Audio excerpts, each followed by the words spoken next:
Thank you, Mr. Chairman, and I congratulate you for having these hearings this morning in regard to high-speed rail service in the Northeast Corridor.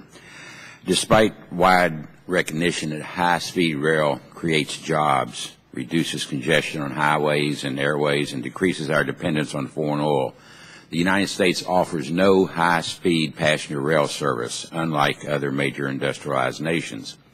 In 2008, Congress chartered a new course for passenger rail in America. The bipartisan Passenger Rail Investment and Improve Act created two national programs for the development of high-speed rail and intercity passenger rail in the U.S.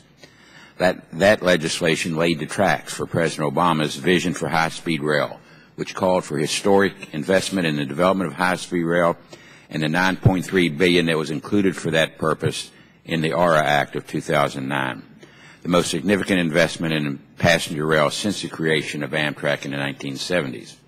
I think it's worth noting with my colleagues and reminding them that we created Amtrak because the private sector did not want to operate unprofitable passenger rail service.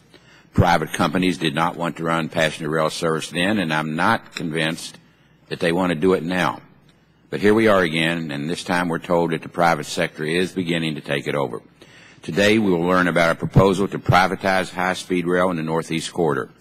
While we have not yet been provided the details of this proposal, I fear that it is just another veiled attempt at derailing Amtrak under the guise of better service and cost savings. Just 2 years ago, the DOT issued a request for proposals for private companies to develop high-speed rail in the U.S. Guess how many companies were just chomping at the bit to get their hands on these projects? Not a one. Not one single proposal was submitted by the private sector for development of high-speed rail in the Northeast Corridor.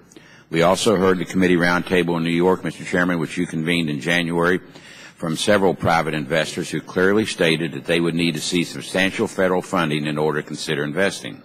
The fact is, it is easy to criticize Amtrak, and it's easy to criticize its development in the Northeast Corridor, when for decades we have deprived Amtrak of the consistent and adequate funding that they need and any business would need to operate.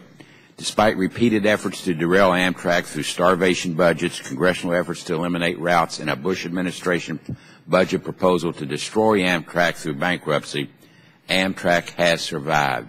Ridership is up 200%, and Amtrak is turning a profit in the Northeast Corridor. Amtrak is making great efforts toward building high-speed rail in the Northeast. The Acela, although it may only average 83 miles per hour from Washington to New York, has made significant improvements over the past several years. It now boasts 3 million riders annually in the Northeast Corridor and has captured 69% of the air rail market. In September 2010, Amtrak unveiled a plan for development of the true high-speed rail in the Northeast Corridor to reach speeds of 220 miles per hour. Their bold vision would cost $117 billion over 30 years, or $3.9 billion annually.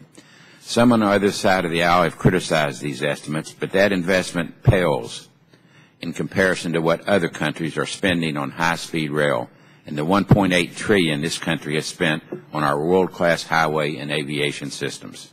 Amtrak estimates construction of the system would support 44,000 jobs annually over the 20-year construction period and approximately 120,000 permanent jobs. So in conclusion, Mr. Chairman, we ought to be looking at ways to help Amtrak achieve this goal, not looking at ways to dismantle it.